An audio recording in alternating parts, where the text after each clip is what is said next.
दोस्तों, इस कहानी की शुरुआत होती है एक ऐसे आदमी से जो एक राइटर है। बहुत से अच्छे-अच्छे नॉवेल लिखता है। एक्चुअली उसकी काफ़ी प्रोग्रेस भी हो रही है, प्रमोशन भी हो रही है, लेकिन अब वो अपनी जॉब को क्विट करना चाहता है।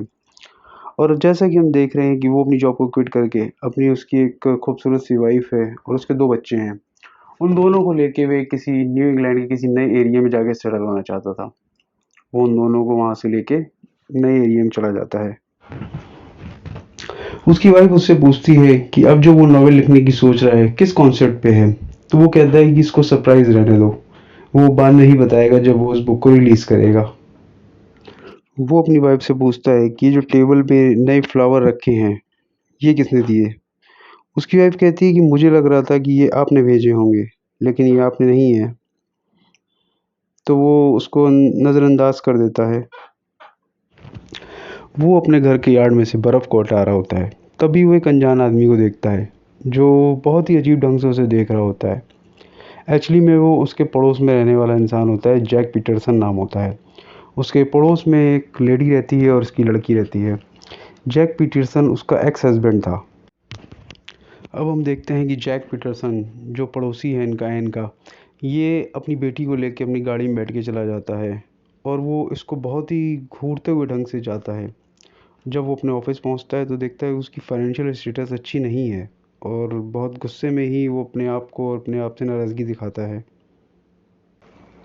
अब हम देखते हैं कि विल अपनी एक किताब पे काम कर रहा होता है। तब ये अचानक उसकी छोटी बेटी दौड़ते हुए आती है और छुप जाती है।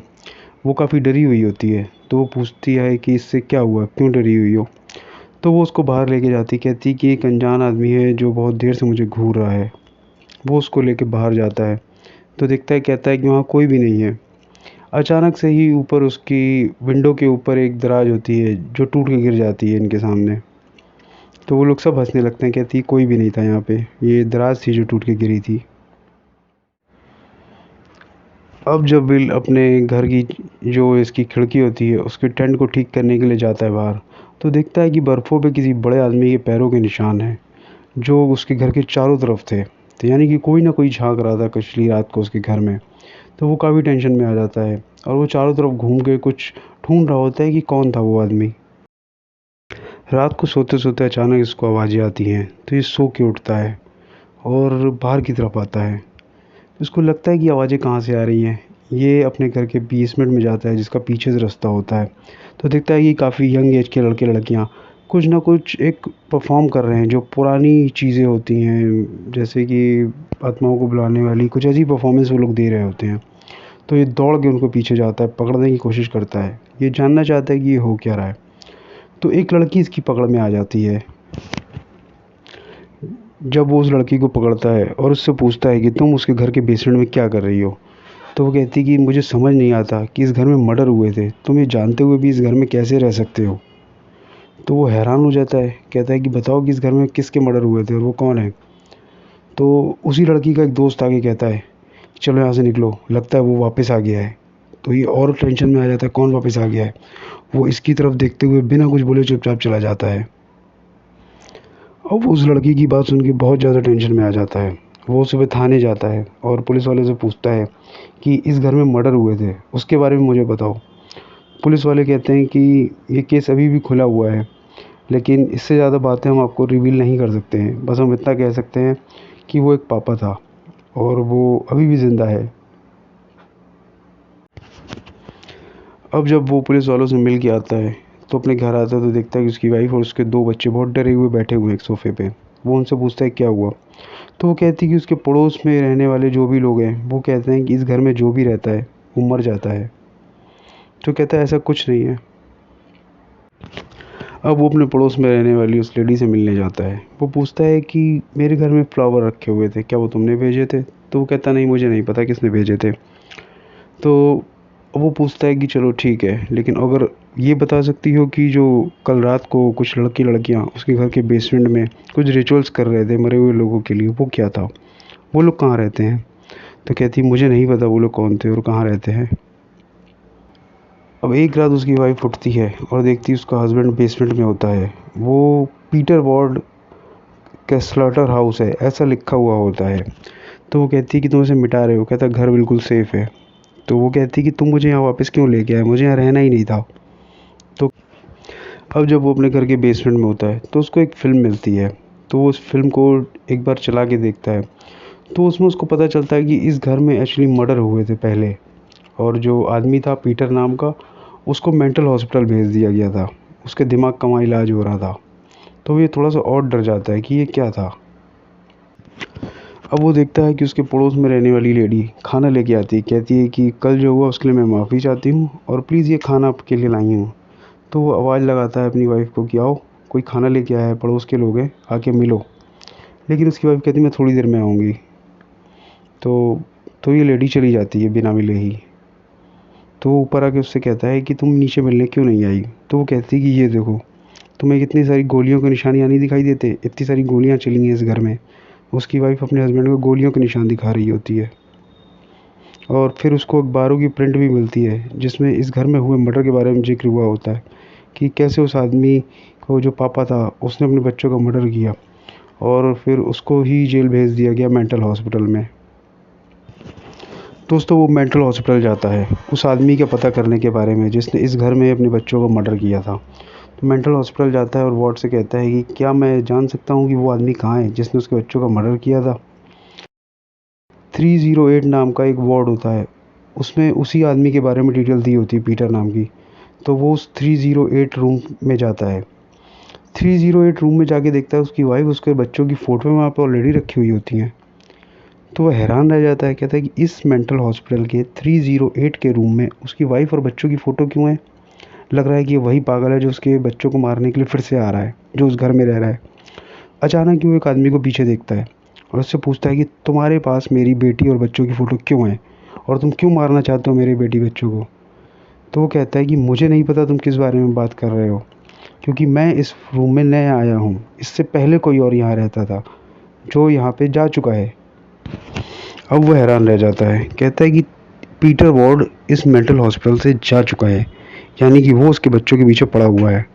वो नया आदमी उस रूम में जो होता है वो उसको पेपर भी दिखाता है, कहता है कि ये देखो वो इस आदमी यहाँ से जा चुका है। अब वॉल्टर अब घर आता है और वो अपनी वाइफ से कहता है कि जेल में वो पागल आदमी जो इस घर में पहले भी मर्डर कर चुका है, एक्चुअली में वो जेल से भाग चुका है, उसको रिलीज़ कर दिया गया है। तो उसकी वाइफ और टेंशन में आ जाती है ये बात सुन के। अब जब वो अपने घर में बात कर रहा होता है अपनी वाइफ से, तो देखता है अचानक ही एक कार आई है सामने। तो ये बाहर जाके देखता है तो वो कार इसके ऊपर हमला कर देती है और हमला करके भाग जाती है। तो ये अचानक चिल्लाता है तो देखता है पुलिस वाले भी आ गए हैं। पुलिस वालों से कहता है कि मेरे ऊपर हमला हुआ है, पीटर जो जेल से भागा है उसने मेरे ऊपर हमला किया है। पुलिस वाले उसकी बात का यकीन नहीं मानते, वो कहता है कि जाओ यहाँ से, ऐसी कोई बात नहीं है। अब वो वापस से मेंटल हॉस्पिटल जाता है और उसके वहाँ के हेड से मुलाकात करता है। कहता है कि पीटर वार्ड अभी भी मेरे पीछे पड़ा हुआ है, वो मेरे घर वालों को मारना चाहता है। तो जो उस हॉस्पिटल का हेड होता है वो उसे बुला के दिखाता है कि ये देखो पुरानी वीडियोस जिसमें वो यहाँ से भागा हुआ था। तो वो कहता है कि अचानक ही वो देखता है कि उस वीडियोस में उसके पड़ोस में रहने वाली लेडी होती है जो आई हुई होती है। समझ जाता है कि उस लेडी का ज़रूर पीटर वॉर्ड से कोई ना कोई मतलब है, वो जानती है सारे केस को। अब वो कहता है कि पीटर वॉर्ड ज़रूर यहाँ से जा चुका है, लेकिन अब वो पीटर वॉर्ड नहीं, किसी नए नाम से रह रहा होगा। अब उस हॉस्पिटल का जो हेड होता है वो उससे कहता है कि एक्चुअली में पीटर वॉर्ड की वीडियो दिखाता है। तो वो हैरान रह जाता है, पीटर वॉर्ड की जो चेहरा होता है वो विल से बिल्कुल मिल रहा होता है। तो कहता है ऐसा कैसे हो सकता है कि जो पीटर वॉर्ड का था चेहरा उससे मिल रहा है। तो कहता है कि मैं आपसे बता दूं कि पीटर वॉर्ड जो है वो विल ही है। वो कहता है वो कैसे, मैं विल हूँ। तो वो कहता है कि पीटर वॉर्ड को एक आईडी दी गई थी, आईडी के नंबर था W110, तो उसी को मिला के विल बनता है।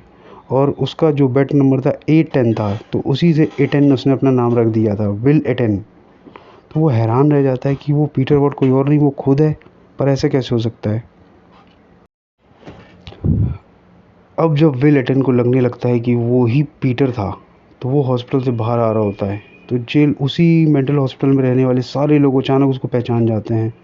तो वो सबको देख के उसको भी याद आने लगता है कि ये सब लोग वही हैं जो उससे मिलते जुलते रहते थे। अब जब उसको लगने लग गया है कि वो खुद ही वो आदमी है जो इस हॉस्पिटल से, मेंटल हॉस्पिटल से निकल के आया है। अब जब वो अपने घर आता है तो उसको घर भी उसका पुराना सा लगने लगता है। उसको ऐसे याद आ जाता है कि उसकी वाइफ और बच्चे नहीं हैं, ये वो घर अब वो घर नहीं है। अब जब वो अपने घर में बैठा है, अचानक से ही उसकी वाइफ और बच्चे फिर से सामने आ जाते हैं। तो वो कहता है कि मैं जानता हूँ कि तुम लोग सच नहीं हो, तुम लोग सिर्फ मेरे दिमाग की उपज हो। वो अपनी वाइफ से कहता है कि मेरा नाम विल नहीं है, मैं पीटर हूँ। फिर वो अपनी बेटी से कहता है कि मैं जानता हूँ तुम भी सच नहीं हो, मेरा नाम पीटर है। अचानक से ही जब वो अपनी वाइफ को और बच्चों को देखता है, उसे बुखार चढ़ने लग जाता है, उसकी तबीयत ख़राब हो जाती है। उसे पक्का पता होता है कि ये लोग नहीं हैं, ये लोग सिर्फ मेरे दिमाग का एक खेल है जो मेरे साथ चल रहा है। उसकी वाइफ कहती है मेरी बेटी को गोली लगी है, आओ उसकी मदद करो। लेकिन अब वो जानता है कि वो खुद पागल खाने से आया है, तो ये सब कुछ झूठ है, वो सच नहीं है।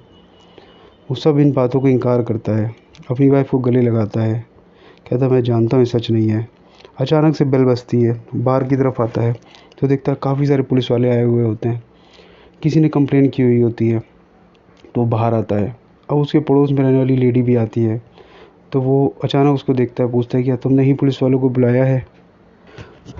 अब जब पुलिस वाले जा चुके हैं, तो वो देखता है कि उसकी वाइफ अभी भी ऊपर खड़ी हुई है, जबकि वो जानता है कि ये सिर्फ उसके दिमाग का खेल है। अब वो अंदर जाने लगता है, अचानक ही एक आदमी उसके ऊपर टॉर्च की रोशनी निकालता है, कहता है कि तुमने अपने बच्चों को मार दिया, जाओ यहाँ से। तो कहता है कि तुम कौन हो। तो वो चला जाता है। अब वो अपने घर जाता है। अगले दिन सुबह उठता है, वो फिर अपने पड़ोस में रहने वाली उस लेडी के पास जाता है, कहता है तुम सच जानती हो कुछ ना कुछ, बताओ क्या हुआ। तो कहती तुम्हें सचमुच कुछ नहीं याद कि मैं कौन थी। तो कहता है मुझे कुछ नहीं याद है। अब वो पड़ोस में रहने वाली लेडी अपनी बेटी को बुलाती है और उससे कहती है कि हम लोग एक्चुअली में तुम्हारे पड़ोसी थे, हमें तुम्हारी फ़िक्र थी, और वो फूल मेरी बेटी ने ही आपके घर पे रखे थे, क्योंकि उसे फ़िक्र थी कि आपके जो बेटी थी ये उनको पसंद करती थी, इसलिए ये फूल वहाँ रख के आई थी। इसे पता होता है कि ये लोग अच्छे लोग हैं। अब वो लेडी उसको एक डॉक्टर का नंबर देती है, कहती है वही डॉक्टर है जिसने आपकी केयर करी थी हॉस्पिटल में, अब जाके उनसे मिलिए। अब विल उस डॉक्टर के पास जाता है, पूछता है कि जब मैं पागल था तो मुझे छोड़ क्यों दिया गया, मुझे पागल खाने में ही रहने देते, बाहर क्यों आने दिया मुझे। पीटर को अब लगने लगता है कि उसे पागल खाने में ही रहना चाहिए था। तब वो डॉक्टर से कहती है कि एक्चुअली में ये चारों तरफ बात फैली हुई है कि तुमने ही अपने बेटी को और वाइफ को मारा, लेकिन कोई ऐसा सबूत नहीं मिल रहा था जिसमें ये बात सामने आए, इसलिए तुमको छोड़ दिया गया। लेकिन मैं अभी भी चाहती हूँ कि तुम मेरे साथ यहाँ रहो और मैं तुम्हारी केयर करूँगी। तो कहता नहीं, मुझे वापस जाना है। कहीं ना कहीं से पता होता है कि इसने अपनी वाइफ और बच्चों को नहीं मारा है, तो फिर मारा किसने है, क्योंकि ये खुद पागल हो चुका है। अब ये फिर उस घर में जाता है ये पता लगाने के लिए कि एक्चुअली में उस घर में हुआ क्या था, और ये याद रखने की कोशिश करता है। अब ये वापस उसी घर में आता है और कोशिश करता है जानने की ऐसा क्या हो रहा था।